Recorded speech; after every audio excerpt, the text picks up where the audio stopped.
Saudara, sejumlah Menteri Kabinet Jokowi yang juga kader partai politik ramai-ramai maju daftar sebagai anggota legislatif atau caleg di DPR pada pemilu 2024. Berkaca pada pemilu 2019 lalu, Jokowi mempersilahkan menterinya maju sebagai caleg. Jokowi mengatakan menteri yang mencalonkan diri sebagai anggota legislatif tidak harus mundur, tapi wajib untuk cuti. Komisi Pemilihan Umum KPU RI sudah membuka pendaftaran caleg sejak 1 hingga 14 Mei besok. Sejumlah Menteri Kabinet Indonesia Maju di kepemimpinan Presiden Joko Widodo dan Wapres Ma'ruf Amin mencalonkan diri sebagai anggota legislatif atau caleg DPR RI pada pemilu 2024 mendatang.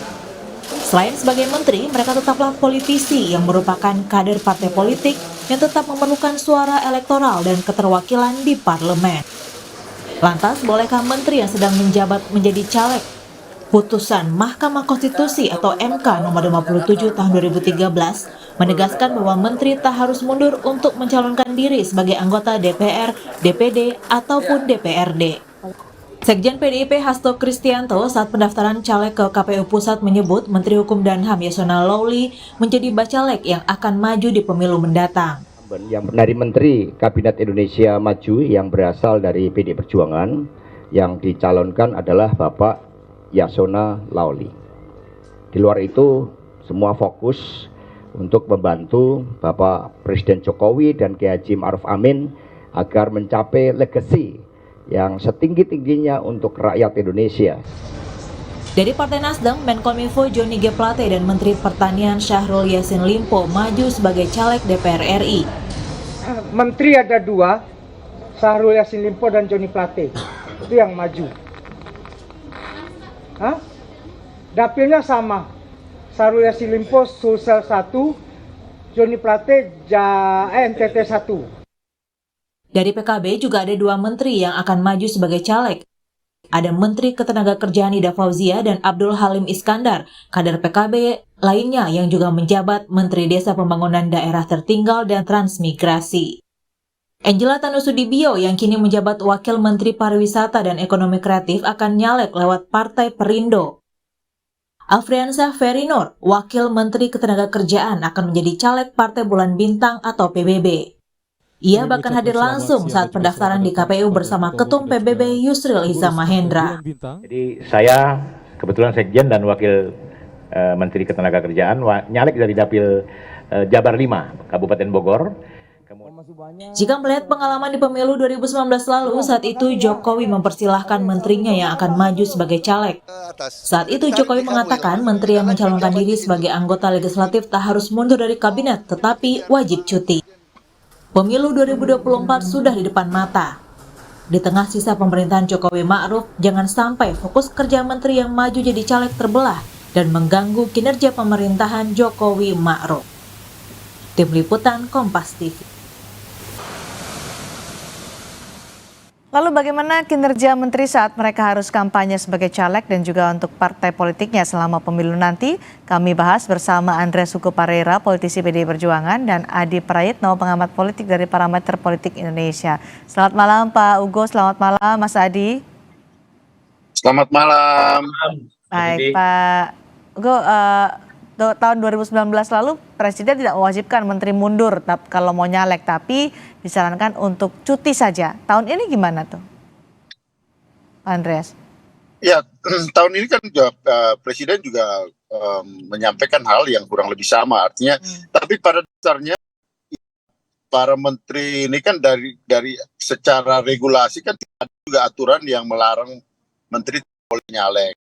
Tapi ya menteri tentu ya dalam kapasitas sebagai menteri tentu ya mereka harus membagi waktu dan kampanye itu pada hari libur seperti misalnya Presiden masih menjabat sebagai gubernur itu gunakan waktu hari libur satu minggu, hari-hari kerja gitu atau libur. Nah sehingga sebenarnya hal ini sudah berlangsung dari ya pemilu sebelumnya.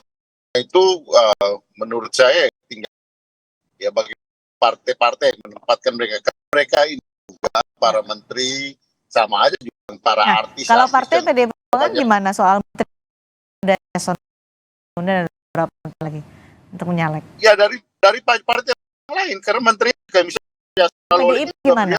PDIP beliau menyarankan juga- menteri yang nyalek ya memang ya sekjen ya mencalek dan tapi ya sebagai menteri tetap ya membagi waktu ada hari libur atau minggu, hari Sabtu itu mereka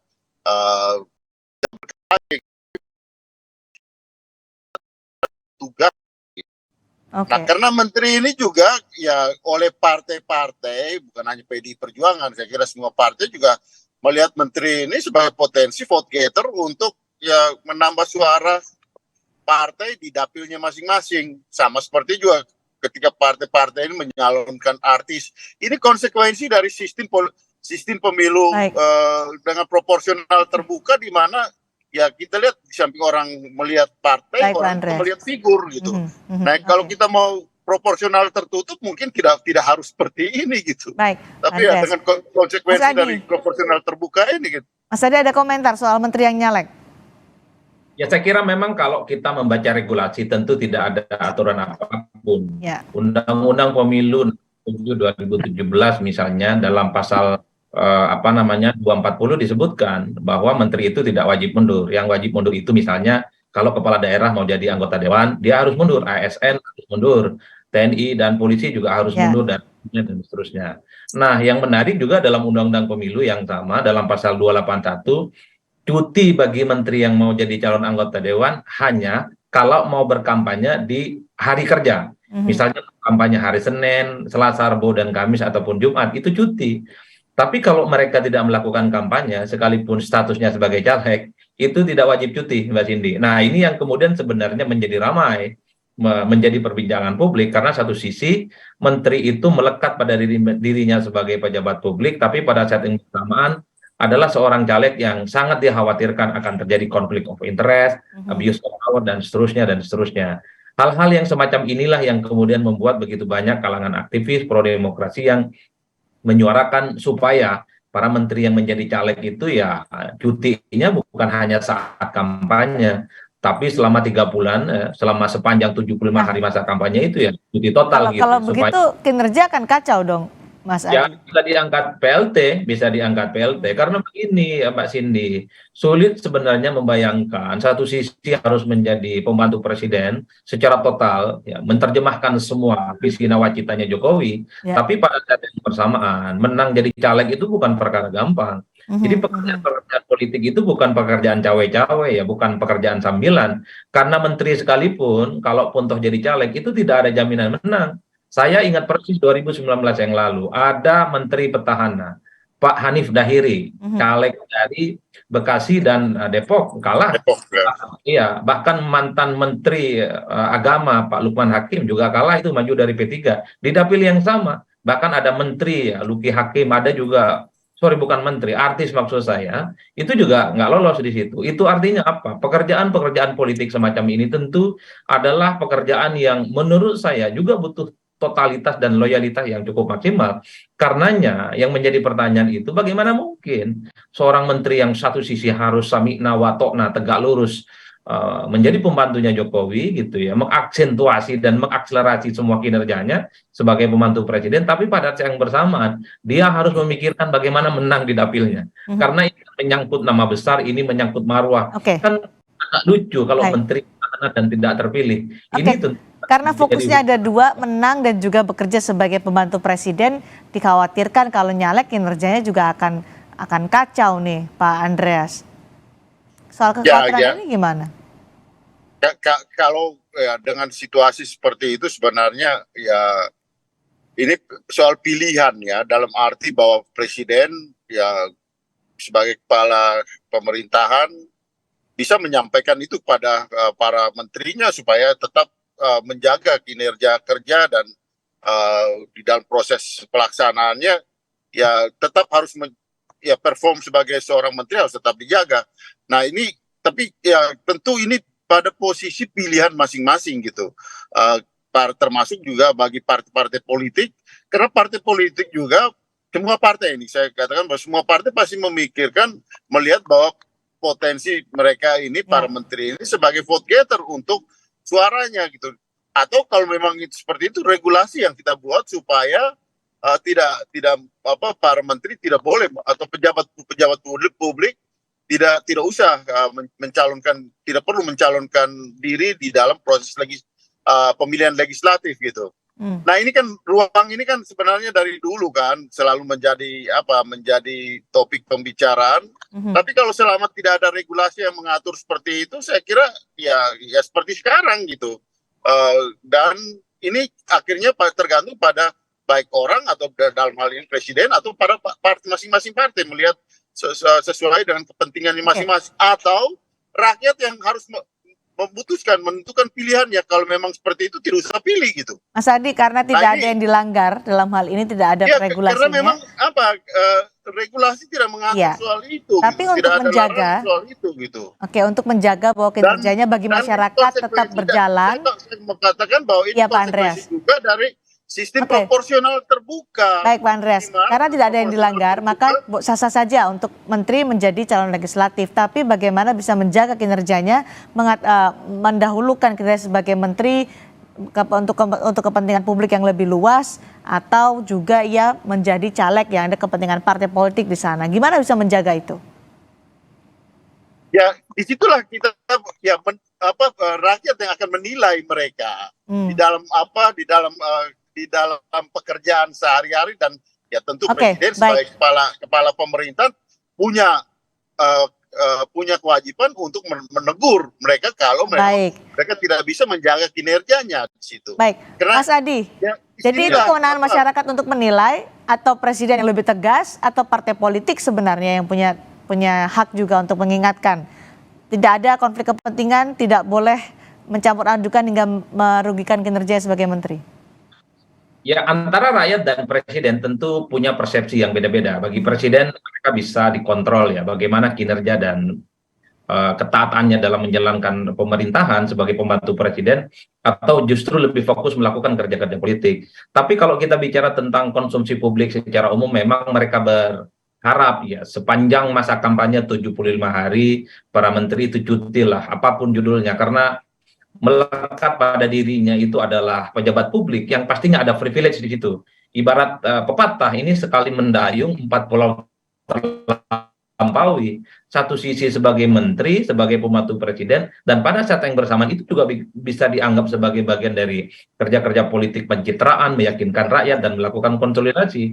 Karenanya, sekalipun ini tidak melanggar regulasi, saya kira memang presiden harus tegas betul, karena menteri ini adalah pejabat publik yang digaji oleh uang negara dan semacamnya, tentu fokusnya harus lebih kepada ke sana ketimbang misalnya harus melakukan kerja-kerja politik. Karena bagi saya Mbak Cindy, menteri yang jadi caleg itu adalah pertaruhan reputasi selain untuk menang ya. Kalau menteri nggak jadi, apalagi saat ini diandalkan betul oleh Jokowi, tentu ini akan mencoreng nama baik partai. Karenanya menteri ini pasti akan fokus melakukan kampanye politik. Bisa dibayangkan kalau 75 hari masa kampanye itu, semua menteri yang jadi caleg saat ini tiap hari melakukan kampanye, Senin, Selasa, Rebo, Kamis, dan Jumat misalnya, dia harus cuti. Itulah yang pastinya akan menghambat kinerja. Sekalipun ada posisi wamen, tapi kan wamen tidak bisa mengeksekusi keputusan-keputusan politik strategis. Jadi guidance-nya saat ini adalah di presiden.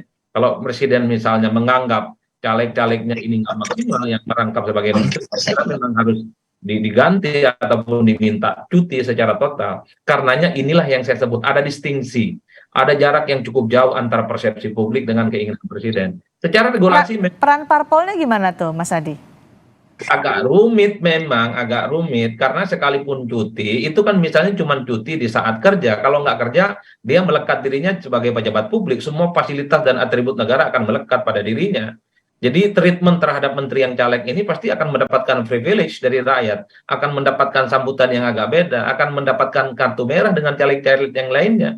Tapi itu tadi, dalam sistem proporsional terbuka, ngeri-ngeri sedap juga menteri itu takut kalah dengan caleg-caleg di internal partai yang nomor urut 6, nomor urut 7, nomor urut 10, dan terusnya. Ini yang saya agak rumit ya, makanya saya termasuk orang yang menyarankan cuti selama 3 bulan. bagi menteri yang menjadi caleg, karena fokus kerja menteri dengan fokus pemenangan itu adalah hal yang tidak bisa dikawinkan. Itu butuh fokus dan butuh kinerja yang saya kira tidak bisa cawe-cawe. Jadi menteri itu harus total, kerja politik pun juga harus total. Manusia, caleg pasti punya keterbatasan dalam konteks itu. Oke, Pak Andreas, PDI Perjuangan kan partai pendukung pemerintahan Presiden Joko Widodo. Gimana PDI Perjuangan juga membantu Presiden memastikan kinerja di akhir masa jabatannya tidak terganggu dan bisa meninggalkan legasi yang baik, tidak terganggu dengan menteri-menteri yang menyalonkan diri sebagai anggota legislatif tahun 2024 nanti?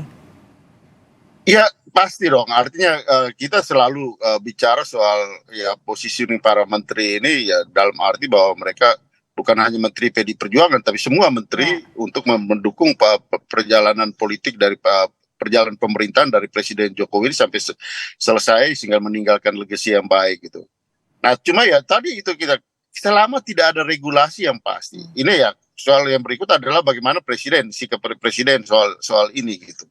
Karena ya PDI Perjuangan bisa ini, tapi kalau menteri-menteri dari partai-partai yang lain melihat ruang ini sebagai hal yang kemungkinan untuk mereka memanfaatkan sebagai vote getter, ya tentu ya akhirnya yang satu mundur, yang lain tidak mundur gitu.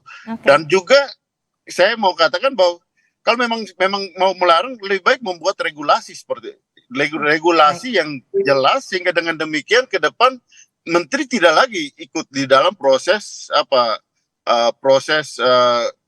pencalekan atau harus cuti misalnya. Dan itu bisa melalui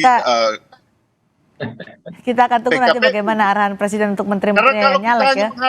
Mengharapkan bahwa ini PDI Perjuangan bahwa akan ya menarik menterinya. Saya kira ya disinilah soal bagaimana pilihan dan antara kepentingan ya bagaimana mereka menjadi vote getter ke depan di dalam proses pencalekan ini, dan juga ya tentu ya kita berharap atau kita yakin bahwa perjalanan mereka di dalam proses pileg ini tetap harus menjaga kinerjanya. Baik, kita tunggu nanti bagaimana arahan dari Presiden. Kalau 2019 boleh, tapi cuti. Tapi tahun ini kita nggak tahu. Mas Adi berharapnya 3 bulan ya cuti, tapi mudah-mudahan tidak mengganggu kinerja. Terima kasih Mas Adi Praetno, terima kasih juga Pak Andreas Hugo Padara sudah bergabung di Sapa Indonesia malam hari ini. Saudara, 1 hari menjelang penutupan, Partai Gerindra, PKB, dan PBB